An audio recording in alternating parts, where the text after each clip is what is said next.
My name is Emily Davis, and I am 21 years old. After graduating from culinary school, I began working at the coffee shop my parents own and operate. We have many regular customers, and I absolutely love this beloved spot in our town. I have tremendous respect for my parents who have run this shop for so long.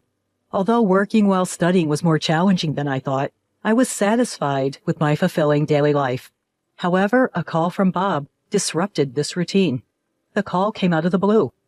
My wife had an accident. Bob sounded unusually flustered over the phone. Although my parents and I didn't know the details of the accident, we were deeply worried about my sister-in-law. Bob asked us to look after his children while he was at the hospital, and we readily agreed. My nieces and nephew are still quite young and need a lot of attention. Before heading to the hospital, Bob brought the two children to our coffee shop. They seemed bewildered by what was happening, but I welcomed them into the shop to reassure them. We received another call from Bob 2 hours later. We breathed a sigh of relief when we learned that my sister-in-law's life was not in danger. However, she had a severe sprain in her foot and needed to rest at home for a while. So Bob asked us to continue looking after the children for a bit longer. I was torn. My parents have the coffee shop to run, and I also work there as an employee, so it would be impossible for us to do this every day. After discussing with my parents, we agreed that I would take care of my nieces and nephew for about 2 weeks. At first, I was nervous about whether I could take proper care of my nieces and nephew. However, they quickly warmed up to me, and they were well behaved without being particularly demanding, so I managed to pull through.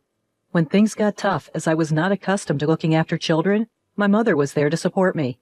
2 weeks later, the need for me to look after my nieces and nephew had passed, and life returned to normal. But then, I received another call from Bob. He said, "My wife is still not feeling well. I would appreciate it if you could look after the kids when she asks for help." Honestly, I wasn't sure what to do at the time. In the end, I couldn't bear to leave my nieces and nephew unattended, so I replied, "I can do it occasionally." Sure enough, just a few days later, my sister-in-law sent me a message saying, "Could you watch the kids tomorrow?" I replied, "Okay." On the day my sister-in-law had requested my help, I went to pick up my nephews in the morning, dropped them off at kindergarten, and then brought them back home in the afternoon to take care of them. My mother occasionally dropped by to check on things. In the evening, after dinner and a bath for the kids, we waited for Bob to pick them up. When Bob arrived, I handed him the dinner my mother had brought for him and his wife. He said, "That's a lifesaver," as he took the children and went home. Honestly, I wondered if all this was necessary, and I was exhausted from the unfamiliar tasks. However, I couldn't leave Bob's family to fend for themselves. Both my mother and I did what we could. Then, a few days later, I got another message from my sister-in-law. "Could you help out with the kids again?" Just like the previous time, I went to pick up the children in the morning and headed to the kindergarten. The kindergarten teachers seemed to have remembered me, which made the drop-off process smoother. The boys waved goodbye, saying, "See you, Emily," and happily went off to kindergarten without any fuss. After that, I helped out at the cafe where my parents worked. However, it was only a short while before it was time to pick up the children again. My father pointed out the time, and I quickly left the cafe. At the kindergarten, there were already a few people waiting to pick up their children. As I waited for the boys to come out, someone called me from behind. "Emily?" I turned around in surprise to see a senior I knew from school. "Ashley?" It was an unexpected reunion. "Long time no see." She told me her child was also attending the same kindergarten as my nephews. I wanted to chat with Ashley, but it wasn't really a situation where we could stand around and talk, so we exchanged contact information and parted ways. The next day, Ashley came to the cafe during my shift. My parents, seeing the situation, told us to take our time and chat when there were fewer customers. I decided to take advantage of my parents' offer and chat with Ashley. It seemed that Ashley, my senior from school, really took a liking to our cafe, which made me quite happy. However, she suddenly became serious, as if she remembered something, and began to speak. "By the way, I saw your nephew's mom the other day." I blinked in surprise at the unexpected topic and just nodded in response. "Really?" "Yeah, I didn't speak to her, but I have talked to her before, so I'm certain it was her. But there's something. Ashley seemed to struggle to find the right words, piquing my interest, so I urged her to go on. The contents of her words left me astonished. Moreover, it seemed my mom overheard Ashley's conversation, and our eyes met. After Ashley left, I asked Mom what she thought about what had been discussed. Let's keep an eye on the situation a little longer. I nodded in agreement. Then, one day, I got a sudden call from Bob. I couldn't pick up immediately, and the call ended, but noticing multiple missed calls in my call log, I quickly called him back. What the hell is going on? I was confused and asked him back. What? What happened? Bob spoke in a voice that seemed to suppress his anger. Apparently, he went home to pick up something he'd forgotten and found the kids home alone in a house that should have been empty. I was shocked at Bob's story. At the same time, a question arose. Why am I the one being yelled at? My question seemed to further ignite Bob's anger. My wife told me she asked you to take care of the kids today, and yet you left them alone, and you have the nerve to talk back to me? I was taken aback by Bob's words, but there were several things I couldn't agree with, so I retorted. Yes, your wife sent me a message, but I told her I couldn't do it today. Mom fell ill last night, and we are short-staffed. I have to work at the cafe and don't have time to look after the kids. Upon hearing my explanation, Bob went quiet.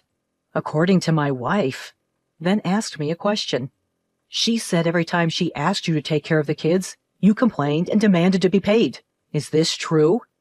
I couldn't help but raise my voice in the middle of the conversation. What? I've never said anything like that. I've never explicitly asked for money I've spent on the kids, and Mom should know that too. If you have doubts, why don't you ask her? When I retorted in an angry tone, Bob fell completely silent. Then he muttered, So what was that story about the money my wife was talking about? I have no idea. You should ask your wife about it. When I stated clearly, Bob, sounding tired, said, I'll do that. Although I was hesitant to pile on with my next revelation, I couldn't stay silent after hearing the current conversation and decided to share what I'd heard from Senior Ashley. After hearing the story, Bob said in a genuinely exhausted voice, Give me some time to think, and hung up the phone. Afterwards, as I started to calm down, I became worried about Bob and decided to tell Mom what I had said to him. A while passed without any word from Bob, and during that time, my parents and I were worried. However, a few days later, another message arrived from Bob's wife. It was the same as usual. She was asking me to take care of the kids, and at first, I thought of refusing. I had been doing so much for her and the kids out of goodwill, but knowing that I had been talked about behind my back, I felt ridiculed. But Mom stopped me. She told me to contact Bob before replying to Bob's wife, and I forwarded the message to him. A few minutes later, a reply came from Bob. It seemed he had been distressed, but he seemed to have made up his mind after my message. After hearing Bob's feelings, I replied to Bob's wife, Okay, and went to pick up the kids as usual. After taking the kids to kindergarten, I contacted someone. Hanging up the phone, I braced myself. Everything was ready. When I arrived at the coffee shop, Bob was already there. Bob's face was tense, whether from nervousness or anxiety. It was the first time I saw him like this, and I hesitated about how to approach him, but then Mom went up to him and said, I'll pick up the kids, so don't worry. You need to see for yourself and focus on talking things out with your wife. Emily, I'm counting on you. Bob, looking startled by Mom's words, nodded. Then I nodded back at Mom too. Okay, I'm off. I set off for Bob's house along with him. Bob paused in front of his house, fumbling for his keys. I noticed his hands shaking, but pretended not to see. Faint voices of my sister-in-law and a few other women were audible from inside the house. Bob unlocked the door and slowly pushed it open. We stepped inside quietly, trying not to make a sound. The chatter was now clearer. So, how's your foot doing? I could hear my sister-in-law replying to the woman's question. Oh, it's fine. Almost completely healed. Oh, I knew it, I thought. The strange feeling I'd had recently seemed to be resolved. For a moment, I was distracted, but I snapped back to attention and focused on what my sister-in-law was saying. But once it's fully healed, my husband will probably find out, and I won't be able to laze around like I can now. Oh, right. Your sister-in-law and her parents are looking after the kids, aren't they? How lucky! Yeah, really lucky that Emily isn't married. I'm so grateful to have an unemployed single homebody living at home. Hearing my sister-in-law's words, I felt my body getting hot with anger. I had suspected that we might be being exploited by my sister-in-law, but I hadn't imagined she would think this way. I reached my limit, burst open the door to the living room, and stormed in. My sister-in-law looked shocked when she saw me. I glared at her and said, "Yes, I'm not married and I'm living at home, but I'm not exactly idle. I thought we were helping out because you guys were in trouble. I didn't think you would talk about it like this." But my sister-in-law seemed more interested in why I was here and how I got into the house. She looked at me and said, "Why are you here? How did you get into the house?" I felt a tap on my shoulder and stepped back. When she finally noticed Bob, her eyes widened. In a voice as cold as mine, if not colder, Bob said, "I let us in. You've been lying to me all this time. You're the worst. You've been using the money I gave you for yourself instead of giving it to Emily, haven't you?" My sister-in-law turned as white as a sheet. I approached my sister-in-law's friends and told them it was time to leave. Everyone left with awkward expressions on their faces. Among them, there was one person who made eye contact with me as she left. That was Senior Ashley. Ashley had previously had interactions with my sister-in-law. However, she seemed to have some concerns about my sister-in-law's recent behavior, and when we unexpectedly met again, she offered to help with this situation. Once all of the friends left, my sister-in-law began to talk, crying.